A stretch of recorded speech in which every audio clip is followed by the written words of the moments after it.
Assalamu alaikum. I am the lecturer of pharmacology from the Legend Institute, Multan. Today, I am going to discuss the topic of anti-diabetic drug.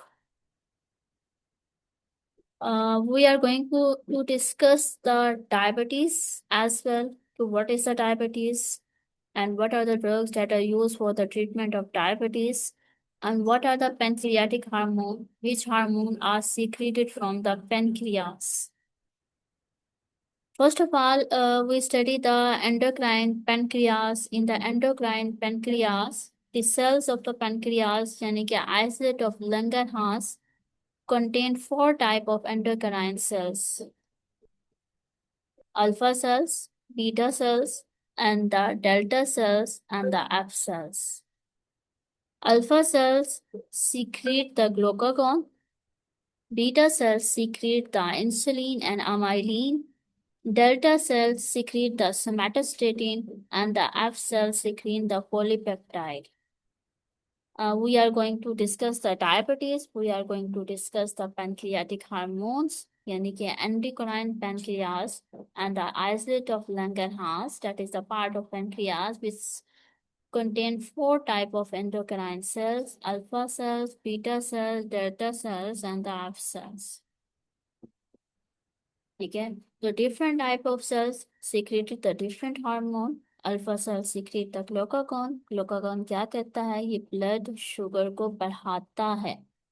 ठीक है, that is why हम ये कहते हैं कि it is use for the treatment of hypoglycaemia. यानी कि अगर ब्लड के अंदर ग्लूकोज का लेवल कम हो गया है तो ये ब्लड के ग्लूकोज के लेवल को बढ़ा देता है. कौन बढ़ाता है? ग्लूकागॉन. और दूसरा हमारे पास आ जाता है insulin, that is secreted by the beta cells of the pancreas. Insulin क्या करता है? ये यूज होता है for the treatment of hyperglycaemia.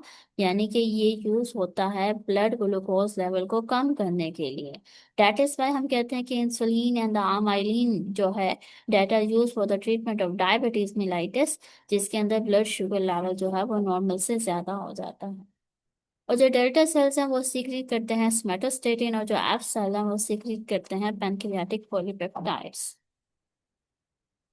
लेकिन इसमें बीटा सेल्स जो हैं, यानी कि बीटा एंडोक्राइन सेल्स, यानी कि insulin producing cell, these are the most numerous cells. ठीक है, अब वो कहते हैं कि अब इन पैनक्रियाटिक हार्मोन के जब हम बात करें कि पैनक्रियाटिक डिजीजेस क्या हैं, the most common pancreatic disease उसमें हमारे पास आ जाती है diabetes mellitus. Diabetes mellitus that is most common world wide. पूरी दुनिया के अंदर ये बीमारी जो है, पैनक्रियाटिक डिजीज जो है, यह बहुत कॉमन हो गई है.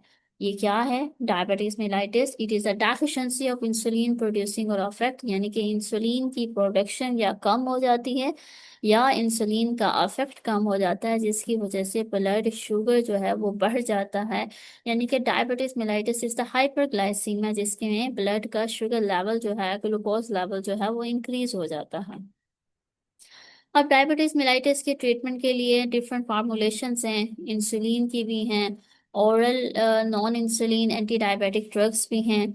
तो ये हम फर्दर इन डिटेल पढ़ेंगे कि what are the classification of the drug that are use for the treatment of diabetes mellitus.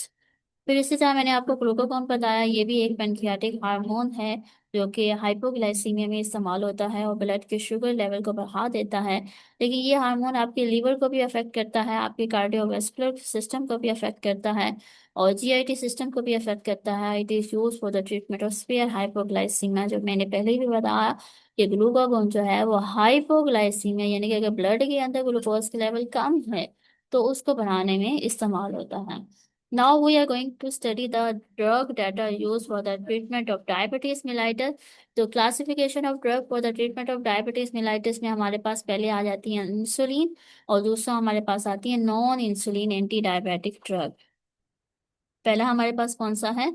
Insulin, और दूसरा है non insulin anti diabetic drug. Insulin के आगे फर्दर टाइप्स हैं depending upon their action of duration, यानी कि rapid acting insulin, यानी कि जो कि इनका ड्यूरेशन ऑफ एक्शन शॉर्ट है और बहुत तेजी से अपना असर दिखाते हैं.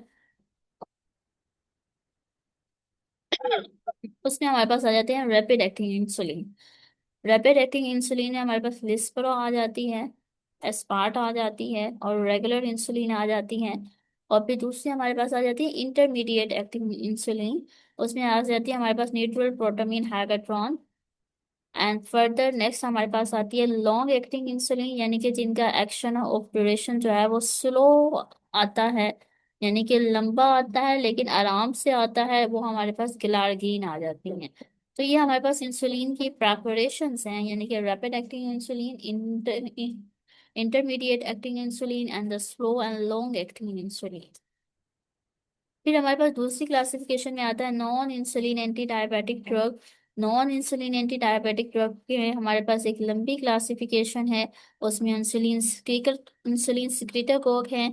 इंसुलिन सिक्रीटागोग जो होते हैं ये इंसुलिन को सीक्रीट करने में हेल्प करते हैं। उसमें ग्लिपिजाइड आ जाते हैं, ग्लिमिफ्राइड आ जाती है, और फिर बायोगोनाइड्स आ जाते हैं, उसमें मेटफॉर्मिन आ जाते हैं। और फिर हमारे पास अल्फा ग्लूकोसाइडेज इनहिबिटर आ जाते हैं, जिसमें हमारे पास ए कार्बोन्स आ जाते हैं। ये ग्लूकोसाइडेज एंजाइम है जो कि कार्बोहाइड्रेट्स की मेटाबॉलिज्म में इन्वॉल्व है, यानी कि पॉलीसेक्राइड कन्वर्ट होता है अलीगोसेक्राइड में, ओलिगोसेक्राइड कन्वर्ट होते हैं मोनोसेक्राइड में। तो मोनोसेक्राइड क्या है, ग्लूकोज है। तो इस तरह जब ये एंजाइम इनहिबिट हो जाएगा तो ग्लूकोज की प्रोडक्शन भी क्या होगी, इनहिबिट हो जाएगी, जिसकी वजह से ग्लूकोज की कंसंट्रेशन जो है वो मेंटेन हो जाएगी विद इन द ब्लड। तो अल्फा ग्लूकोसाइडेज इनहिबिटर में जो ड्रग आ जाती है वो हमारे पास आती है ए कार्बोस। फिर हमारे पास ड्रग आ जाती है थायाजोलिडीन डायोन्स। थायाजोलिडीन डायोन्स में पायोग्लिटाजोन, वोसिग्लिटाजोन, ये ड्रग आ जाती है हमारे पास। एंड नेक्स्ट हमारे पास आ जाती है amylin analog. Amylin analog, amylin is also a hormone that is secreted by the alpha cells. ऊपर मैंने बताया कि आपके अल्फा सेल्स जो है वो ग्लूकागॉन सीक्रेट होता है, बीटा सेल जो इंसुलिन सीक्रेट करता है, उसके साथ साथ अमाइलिन भी क्या करता है, प्रोड्यूस करता है। तो ये जो अमाइलिन है ये अपन पेनक्रियास के बीटा एंडोक्राइन सेल्स में इंसुलिन के साथ जो है वो सीक्रेट होती है। तो इस हार्मोन का जो एनालॉग है वो यूज होता है एज अ ड्रग। फिर हमारे पास इंक्रीटिन मॉड्यूलेटर आ जाते हैं, जिसमें GLP-1 एनालॉग है और DPP-4 इनहिबिटर हैं। इन सब को हम इन डिटेल में पढ़ेंगे one by one. That is the classification of the diabetes mellitus, GLP-1 analog and DPP-4 inhibitor. ये जो DPP-4 है ये वो एंजाइम है जो कि GLP की मेटाबॉलिज्म में इन्वॉल्व है। जब ये एंजाइम इनहिबिट हो जाता है तो GLP का लेवल भी बढ़ जाता है। तो GLP का लेवल जब बढ़ता है तो ये हमारे लिए एंटी डायबिटिक का रोल प्ले करता है। तो आज जो हमने पढ़ा that is the introduction of the diabetes, introduction of the anti diabetic drug, यानी कि पेनक्रियास हार्मोन, पेनक्रियाटिक हार्मोन कौन से हैं, insulin, glucagon, amylin, somatostatin and polypeptide. These are the pancreatic hormone that are secreted by different endocrine cells. फिर हमारे पास हमने पढ़ा कि डायबिटीज मिलाइटिस क्या है, and then drug that are used for the treatment of diabetes mellitus. Diabetes mellitus को अगर हम इन डिटेल करें, हमने कहा कि इंसुलिन की डेफिशिएंसी और इंसुलिन का कम हो जाना या इंसुलिन के अफेक्ट को कम हो जाना वो डायबिटीज मिलाइटिस है। तो there are two types of diabetes mellitus, type 1 and type 2। Type 1 जो है वो चाइल्डहुड में भी हो सकती है, बच्चों में भी हो सकती है। और ये किस वजह से होती है, टाइप 1 डायबिटीज मेलाइटिस में autoimmune destruction of the pancreatic beta cell, यानी कि पेनक्रियाटिक बीटा सेल्स हैं, पेनक्रियाज के जो बीटा सेल्स हैं जो कि इंसुलिन को सिक्रीट कर रहे हैं, वो ऑटो इम्यून डिस्ट्रक्शन की वजह से इंसुलिन की प्रोडक्शन नहीं हो पाती। यानी कि टाइप 1 डायबिटीज मेलाइटिस में इंसुलिन की प्रोडक्शन नहीं होती, क्योंकि जो पेनक्रियाटिक बीटा सेल है वो डिस्ट्रॉय हो जाते हैं। और टाइप 2 डायबिटीज मेलाइटिस में ये होता है कि इंसुलिन की प्रोडक्शन तो होती है लेकिन इंसुलिन रेजिस्टेंस डेवलप हो जाती है, यानी कि इंसुलिन के जो रिसेप्टर्स हैं वो उस इंसुलिन के साथ बाइंड करने के बाद अफेक्ट शो नहीं करते, रेजिस्टेंस डेवलप हो जाती है in type 2 diabetes mellitus. Type 2 diabetes mellitus जो कि फ्रीक्वेंटली या मोस्ट इम्पोर्टेंट एसोसिएटेड है विद द ओबेसिटी, ओबेसिटी के साथ, मोटापे के साथ ये एसोसिएटेड है और बहुत कॉमन है as compare to type 1 diabetes mellitus. यानी कि ये अडल्टहुड में होती है, अडल्टहुड में स्टार्ट होती है और उन लोगों में ज्यादा होती है जिनके अंदर जो ओबीज हैं, जो ओवरवेट हैं। और टाइप 1 की निस्बत ये ज्यादा होती है टाइप 2 डायबिटीज। ठीक है, फिर इसके साथ साथ मैनेजमेंट की अगर हम बात करें कि डायबिटीज मेलाइटिस की मैनेजमेंट कैसे करनी है, तो उसमें सबसे पहले तो आ जाती है कि हमें डाइट प्लान करना पड़ता है। टाइप 2 में ओबेसिटी को कंट्रोल करना पड़ता है, वेट को कंट्रोल करना पड़ता है। और इसके साथ साथ डायबिटीज मेलाइटिस के थेरेपी को स्टार्ट करने के लिए, ट्रीटमेंट थेरेपी को स्टार्ट करने के लिए हम जो है वो फास्टिंग ब्लड ग्लूकोज टेस्ट भी करते हैं और postprandial blood glucose test भी करते हैं। इन दोनों टेस्ट को मद्देनजर रखते हुए हम इसकी थेरेपी जो है वो स्टार्ट करते हैं। इसके साथ साथ सीरम हीमोग्लोबिन HA1C का हम टेस्ट करते हैं, glycosylated haemoglobin test, that is the marker of glycaemia.